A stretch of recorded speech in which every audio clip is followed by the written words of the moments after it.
영혼을 성장시키는 책 소개방, 영성 책방의 명소원 목사입니다. 오늘은 영성 책방의 두 번째 책을 요약 정리해 드립니다. 책 제목은 팀 켈러를 읽는 중입니다. 팀 켈러를 읽는 중입니다. 부제가 팀 켈러의 7가지 핵심 가치로 되어 있고요. CTC 코리아에서 엮었고 공조로 되어 있습니다. 전재훈, 고상섭, 박두진 목사가 저자이고요. 두란노 출판사에서 나왔으며 2019년 12월 말에 출간이 되었습니다. 324페이지로 되어 있고요. 가격은 16,000원입니다. 여기 CTC는 City to City의 약자로서 복음으로 도시교회 개척자들을 훈련시키고 지원하기 위해서 팀 켈러가 설립한 교회 개척 단체입니다. 그동안 전 세계 50개 이상 도시에서 450개가 넘는 교회를 개척했고 13,000명의 교회 지도자들을 양성했다고 합니다. CTC 코리아는 2015년부터 세미나, 컨퍼런스, 지역 모임 등으로 CTC 철학을 공유하며 국내 곳곳에 복음 생태계를 형성하고 있는 CTC의 한국 지부입니다. 그 CTC 멤버인 3사람이 함께 책을 엮었는데요. 전재훈 목사는 바란 예한교회 담임 목사고요. 고상섭 목사는 그 사람교회 담임 목사이며 박두진 목사는 예수 다솜교회 담임 목사입니다. 이 책은 팀 켈러를 사랑하고 또 팀 켈러의 목회 철학을 공유하는 이 3사람이 팀 켈러의 사역과 또 책들을 7개의 핵심 주제로 나누어서 설명하고 해석하므로 팀 켈러를 이해하고 또 팀 켈러의 책을 읽는 데에 도움을 주기 위해서 집필한 것입니다. 그 내용이나 표현이 군더더기 없이 아주 짜임새 있게 요약 정리되어 있기 때문에 팀 켈러의 책을 읽지 않는 사람이라도 이해하기가 쉽게 되어 있습니다. 팀 켈러는 미국의 목사, 신학자 그리고 기독교 변증가로서 복음주의 기독교 안팎에서 탁월한 영향을 미치고 있습니다. 뉴욕 맨하탄의 리디머 교회를 개척해서 28년간 담임 목회를 한 후에 교회를 건강하게 분립시켰습니다. CTC와 함께 TGC, The Gospel Coalition, 개혁주의 신앙연합단체라는 단체를 설립해서 현재까지 두 단체에서 앞장서서 사역을 하고 있습니다. 현재 기독교 수련가에서는 팀 켈러의 책만 팔리고 있다고 할 정도로 팀 켈러의 많은 책이 번역되어 출판되고 있습니다. 팀 켈러의 책을 읽기 전에 혹은 팀 켈러의 책을 읽은 사람들도 이 책을 읽으면 입문서로도 도움이 되고 또 그동안 읽은 책들을 요약 정리해 준 것으로도 아주 유익하다고 생각해서 이 책을 영성 책방 두 번째 책으로 선택했습니다. 저는 이 책을 통해서 3가지를 유익하게 적용했습니다. 첫째, 성경적이면서 건강한 교회론과 목회 철학을 발견했습니다. 성경의 핵심인 이 복음에 집중하는 교회와 또 사역을 잘 설명하고 있습니다. 복음의 속성으로서 성육신을 위에서 아래로 upside down, 위에서 아래로 임하는 복음이요. 또 속죄는 안에서 밖으로 inside out, 안에서 밖으로 이렇게 나오게 하는 복음이라면 부활은 미래를 앞서서 영어로 forward back, 즉 미래를 앞서서 경험하는 복음의 속성이라 하는 이러한 이해는 아주 탁월한 것 같습니다. 둘째로는 비신자 전도의 새로운 지평을 열어주고 있다는 점입니다. 성경의 복음과 메시지를 현대 언어로 설교함으로써 포스트 모던주의의 도시인들에게 구원의 기회를 줄 수 있다는 희망을 갖게 합니다. 건강한 교회란 수평 이동이 아닌 회심을 통해 영혼을 구원하여 성장하는 교회죠. 그런 점에서 복음의 상황화를 통해서 비그리스도인에게 초점을 맞추는 이 팀 켈러의 목회와 사역은 영혼 구원에 대한 확신을 더 가지게 하고 있습니다. 세 번째의 가치는 새로운 교회 개척의 중요성과 가능성을 제시하고 있고 특히 도시를 복음화하는 통로로 일터의 영성을 강조한 점이 굉장히 도움이 되었습니다. 도시를 기회의 땅으로뿐만 아니라 섬김의 대상으로 주장하는 이 팀 켈러의 메시지는 가정을 행복하게, 도시를 거룩하게 라는 교회의 비전을 가지고 개척한 저에게 실제적인 확신과 함께 방법론도 제시하고 있는 것 같습니다. 영혼 구원과 또 제자를 세우는 신약교회로 또 전환하고 있는 저의 목회에 성경적이고 건강한 교회를 얼마든지 세울 수 있다고 하는 희망과 가능성을 가지게 하는 책이라 여겨집니다. 먼저 이 책의 목차를 한번 보겠습니다. 크게 7개의 섹션으로 되어 있는데요. 첫째가 복음, 세상을 변화시키는 하나님의 능력, 전지훈 목사가 기술했고요. 두 번째 챕터가 도시입니다. 현대 도시인들에게 복음의 능력을 나타내는 교회에서 전지훈 목사가 썼고요. 그 다음에 세 번째 챕터가 팀 켈러의 변증으로서 고상선 목사가 저술했고, 제4장은 팀 켈러의 설교, 박주진 목사가 썼고요. 그 다음에 5장은 연합을 통한 복음 생태계, 고상선 목사가 썼고요. 6장은 교회 개척, 박주진 목사가 썼고, 7장은 팀 켈러의 일과 영성, 고상섭 목사가 썼습니다. 이렇게 3명의 저자가 팀 켈러의 모든 책을 7개의 키워드로 정리를 했습니다. 1989년에 뉴욕 맨하탄 중심가에 세워진 이 리디머 교회는 처음에 60명의 성도로 개척이 되어서 현재 6,000명이 넘는 대형 교회가 되었습니다. 이 교회 대다수 성도들은 맨하탄에서 일하는 전문직 종사자들입니다. 팀 켈러 목사는 1950년생으로 개척할 당시 39살의 나이였습니다. 40도 안 된 젊은 목사가 교회 개척이 거의 어렵다고 하는, 불가능하다고 하는 맨하탄에서 이룬 성과는 아주 대단한 것이었죠. 팀 켈러는 리드머 교회를 개척하기 전 24살부터 시골 교회에서 10년 이상 목회하면서 1401편의 설교를 작성한 경험이 있습니다. 또한 웨스트민스터 신학교에서 설교학을 가르치기도 했습니다. 그러한 경험이 리드머 교회에서 탁월한 설교자로 사역할 수 있게 된 밑거름이 된 것이라고 봅니다. 팀 켈러는 리드머 교회를 개척하면서 목회 철학에 대해서 이렇게 기록했습니다. 맨하탄의 전문직 종사자들로 하여금 그리스도를 위해 그들이 관계 맺고 있는 사람들을 전도하게 함으로써 뉴욕시를 변화시키고 그것을 통해 서서히 뉴욕시 전체를 바꾸는 것이다. 이를 위해서 복음, 성경, 도시, 교회라고 하는 4개의 키워드를 중심으로 목회 패러다임을 만들어 나갔습니다. 이 팀 켈러가 한국에서도 인기가 있는 이유는 부흥이 멈추고 쇠퇴하고 있는 한국교회에 가장 어렵다고 하는 뉴욕 대도시에서 개척에 성공하고 또 도시를 변화시키며 특히 전문직 종사자들을 복음화시키는 데 탁월하게 성공한 그 경험을 우리가 배울 수 있기 때문이죠. 팀 켈러는 신학자이면서도 목회자로서 목회 현장에서 책을 집필을 했고 또 비신자들을 대상으로 쓴 책들이 대다수이기 때문에 많은 목회자와 평신도들의 공감대를 이끌어낼 수 있었다고 봅니다. 이 책의 저자들은 팀 켈러의 책들을 잘 읽도록 소개하는 가이드로서 책을 썼다고 친절하게 안내하고 있는데요. 서문의 마지막 부분 21페이지를 한번 보겠습니다. 팀 켈러의 책을 읽을 때 느끼는 어려움들을 덜어주면서 반드시 읽었으면 하는 추천 도서들을 선정해서 소개하기 위해 이번 책을 기획했다. 팀 켈러의 신학을 한마디로 요약하면 상황화된 신학적 비전이다. 복음에 대한 열정과 회중을 향한 사랑이 목회자의 성품 안에서 하나로 빚어지는 놀라운 결과가 팀 켈러의 책을 읽은 목회자들에게서 일어나고 있다. 이 책을 통해서 보다 많은 목회자들이 팀 켈러의 책에 담긴 깊은 참맛을 알아가길 바라며 이 책에서 소개하지 않은 다른 책들까지도 모두 읽고 싶은 욕구가 생겨나기를 바란다. 그로 인해 복음 안에서 진정한 자유를 누리는 목회자들이 각자가 처한 목회적 상황 속에서 하나님이 주시는 넘치는 기쁨으로 사역할 수 있는 지혜를 얻게 되기를 기도한다. 이 책에 쓴 저자의 바람이 정리되어 있습니다. 그럼 첫째 챕터 1 제1장이 이제 복음에 대한 내용인데요.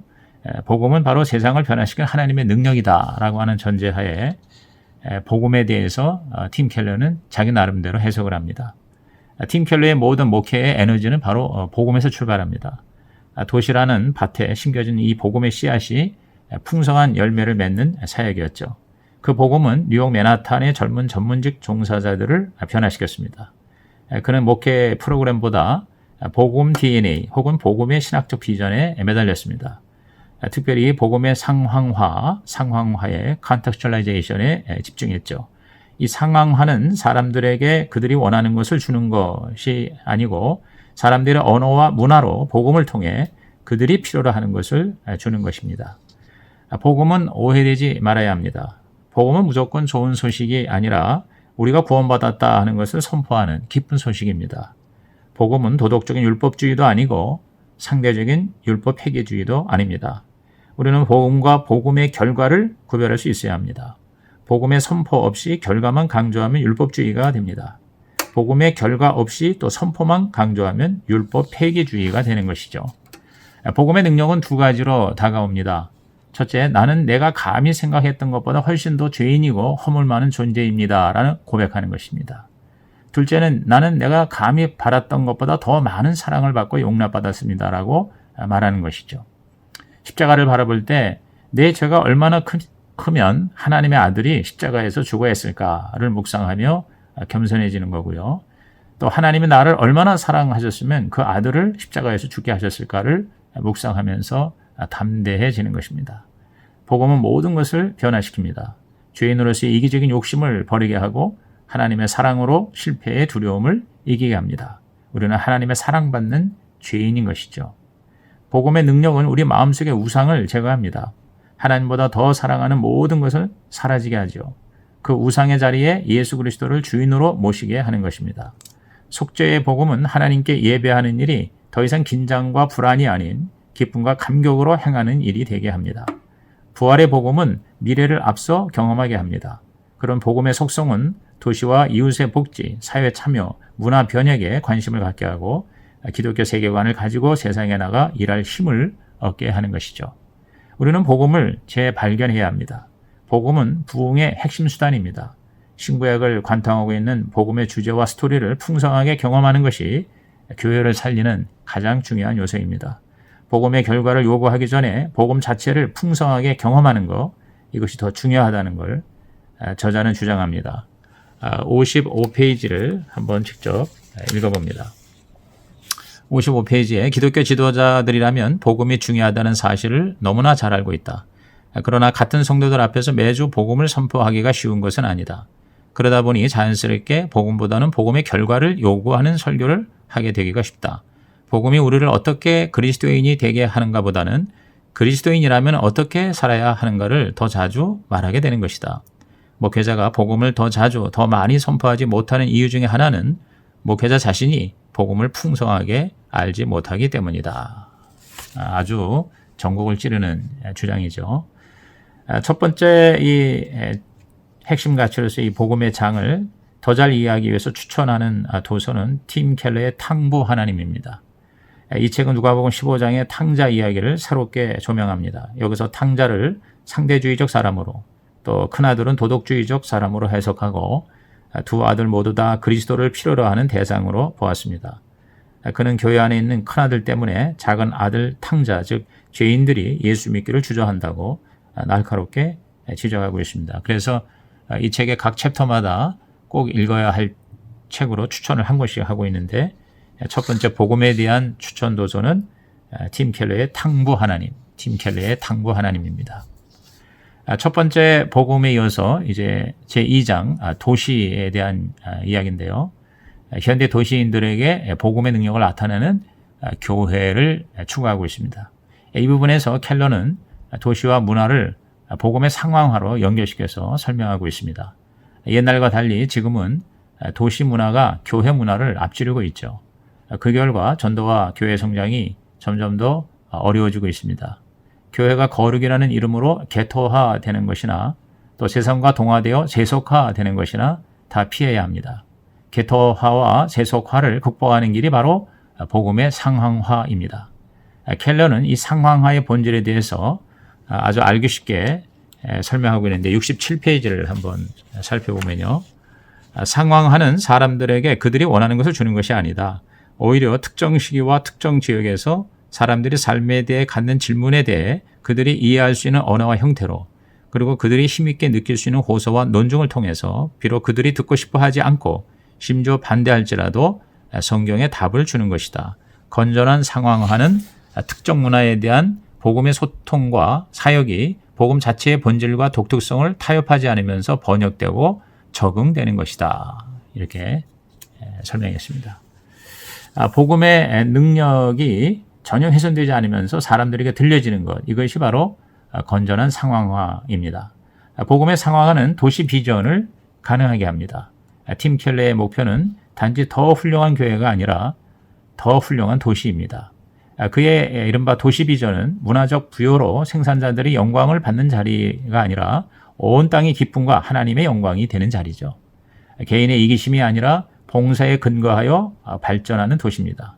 도시는 하나님의 영광과 이웃에 대한 희생적 봉사에 근거한 사회가 되어야 합니다. 그래서 켈러는 문화 명령을 도시 명령으로 이해하고 있습니다. 도시는 반드시 복음으로 회복되어야 합니다. 이를 위해서 도시에 대해서 우선 감사하는 태도를 가져야 합니다. 교회는 도시 문화의 역동적인 대항 문화, 이른바 카운터 컬처가 되어야 합니다. 그리스도인들이 도시에서 특별한 공동체로 살아야 하는 것이죠. 그리스도인들이 도시에 사는 이유는 섬기기 위함입니다. 도시를 위한 헌신된 공동체가 되어 빈곤층을 돌보고 소비지향적 태도에 현혹되지 말아야 합니다. 도시 비전은 하나님이 도시에 대해 갖고 계신 창조의 목적을 이해하는 것입니다. 하나님의 백성이 인간의 도시 안에서 하나님의 도시 시민이 되게 하는 것이죠. 여기서 이 성경적인 교회의 문화 참여가 중요해집니다. 세상 문화에 휩쓸려 방향을 잃고 있는 한국 교회도 예외가 아니겠죠.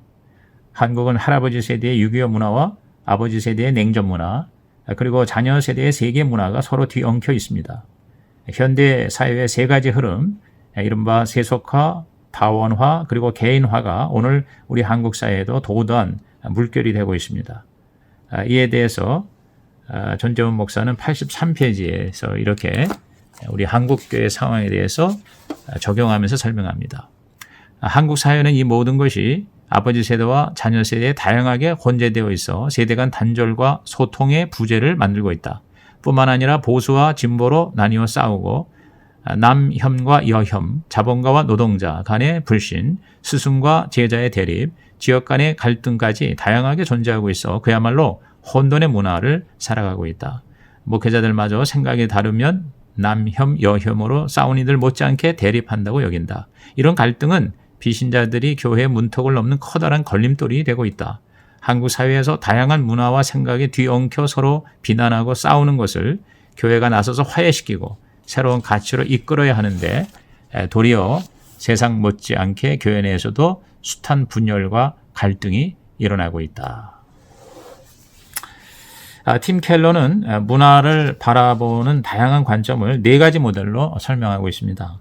문화와 대립하고 있는 반문화주의 모델, 또 문화와 동화되어 있는 적절성 모델, 또 문화와 병행하고 있는 두 왕국 모델, 그리고 문화를 변혁시키기를 원하는 변혁주의 모델이 그것입니다. 이 같은 분류는 이미 오래전에 리차드 니브가 쓴 그리스도와 문화라는 책의 5가지 모델을 생각나게 합니다. 팀 켈러는 리차드 니버가 문화의 변혁자로서의 그리스도를 최선의 것으로 제시한 것과 달리 그의 4가지 모델 중에 어떤 것이 가장 좋다고 주장하지 않습니다. 각각의 모델이 가진 장점과 단점을 파악하고 계속 각 모델들이 가진 강점들을 배워가는 것이 중요하다고 주장합니다. 켈러는 5가지 권면을 하고 있는데요. 첫째, 중심을 추구하라. 둘째, 문화의 계절을 알라. 셋째, 자기 은사에 맞는 확신을 따라가라. 넷째, 조직된 것과 유기적인 것을 구별하라. 다섯째, 오만과 비난으로 대응하지 말고 또 좌절하지 말고 순진하게 생각하지 말라. 이렇게 제시했습니다. 이 챕터 2, 2장의 이 도시 부분을 이해하기 위한 추천 도서로서는 팀 켈러의 내가 만든 신이라는 책입니다. 하나님보다 더 사랑하는 우상을 멀리하는 법에 대한 책인데요. 자신의 필요에 의해서 만들어진 신은 결국 예배자의 욕망을 섬기는 종에 불과합니다. 자기 욕심을 채우는 예배는 결국 하나님의 자리를 자기가 차지하는 것이 되죠. 인간의 마음은 우상을 만드는 공장입니다. 자신의 마음을 끊임없이 돌아보지 않으면 하나님이라고 부르지만 결국 내가 만든 신을 숭배하는 것이 되고 복음 사역조차도 우상 숭배가 될 수 있다. 이렇게 이 책에서 주장하고 있습니다. 이제 세 번째 챕터입니다. 첫째가 복음, 둘째가 도시였다면 세 번째는 이제 변증입니다. 팀 켈러의 변증. 여기서 이 변증이란 모순을 드러내고 복음으로 초대하여 예수를 영접하고 삶의 문제를 해결하게 해주는 것이로 그렇게 정의합니다. 오늘 우리에게 기독교적 변증이 절실하게 필요한 이유는 절대적 진리를 거부하는 이른바 포스트 모던 시대에 살고 있기 때문이죠. 불변의 복음은 신념과 가치라는 끊임없이 변화하는 문화의 옷을 입고 전파되고 있습니다. 많은 경우 복음의 장애물은 잘못된 문화적 가치와 신념으로 말미암은 것입니다. 그 잘못된 문화를 드러내주는 과정이 바로 변증이죠. 세상에서 말하는 진리의 모순을 드러내고 기독교의 진리가 더 합리적임을 증명하는 행위입니다. 팀 켈러의 변증은 한마디로 전제주의 변증이라고 할 수가 있습니다. 이에 대해서 우리 101페이지를 한번 읽어보겠습니다. 하나님이 창조하신 세상에서 하나님의 말씀과 다른 진리란 존재할 수 없다. 그래서 사람들이 성경과는 다른 신념을 진리로 받아들이고 있다면 그것은 반드시 모순으로 드러나게 된다. 팀 켈러는 사람들이 자신도 모르게 가지고 있는 모순을 설교자가 드러내 주어야 하며 그 신념이 흔들리고 난 후에 복음으로 초대해야 한다고 말한다. 이러한 변증의 방식을 전제주의 변증이라고 한다. 이 팀 켈러의 변증은 기독교가 훨씬 더 말이 되고 더 이성적이고 더 합리적임을 이야기하는 것입니다. 그리고 비신자의 생각 속에 자리한 신념이 얼마나 모순인지를 깨닫게 해서 생각의 토대를 허물고 정말 합리적으로 생각한다면 기독교를 받아들이는 것이 훨씬 모순이 없는 삶임을 증명합니다. 그래서 예수님을 영접할 수 있도록 도와주는 것이죠. 팀 켈러의 변증법은 3가지로 구분됩니다. 첫째, 문화 속에 들어가 적응하기. 둘째, 문화에 직면하여 맞서기. 그리고 셋째로 청중을 위로하며 호소하여 복음에 초대하기가 그것입니다. 이것을 효과적인 상황화라고 했고요. 바위를 터뜨리는 일에 비유해서 설명했습니다. 바위에 구멍을 뚫고 화약을 넣는 과정은 문화를 존중하고 공감하면서 문화 속으로 들어가는 것입니다. 중심부에서 폭약을 터뜨리는 것은 문화가 성경적 진리와 충돌하는 곳에서 문화에 맞서는 것으로 비유할 수가 있습니다. 바위 밖에서 터뜨리는 것, 즉 문화에 대한 반대도 아니고 뚫기만 하는 것, 즉 문화에 대한 동화도 아니라 모두 바위를 깨뜨리지 못하는 그러한 것이 되지 말아야 한다는 것이죠. 복음으로 초대한다는 것은 단지 예수님을 영접하라고 권유하는 것 이상입니다. 복음으로 삶의 문제들을 해결해 주는 것이죠. 복음은 모든 것을 변화시킵니다. 팀 켈러는 기독교 세계관과 일반 세계관을 철저히 비교하게 해서 다른 세계관의 모순을 드러내 주어서 참된 성취가 예수 그리스도 안에 있음을 증거하므로 복음이 더욱 말이 되고 또 합리적인 메시지임을 증명하고 있습니다. 이 3장 변증에서 추천하는 책은 팀 켈러의 답이 되는 기독교, 팀 켈러의 답이 되는 기독교라는 책입니다. 이 책에서 켈러는 5가지 잘못된 신념을 다루고 있는데요. 첫째, 하나님 없이도 인간은 진정한 만족을 하면서 살 수 있다는 신념. 둘째로, 남에게 피해 주지 않는 한 개인의 자유는 극대화되어야 한다는 신념. 셋째로, 진정한 내가 되기 위해서 더 깊은 갈망과 꿈에 충실해야 한다는 신념. 넷째로, 굳이 하나님을 믿지 않아도 인간 스스로 도덕적인 삶을 살 수 있다는 신념. 그리고 5째로, 하나님의 존재를 과학적으로 증명할 수 없다는 신념. 이러한 신념에 대해서 다루고 있습니다.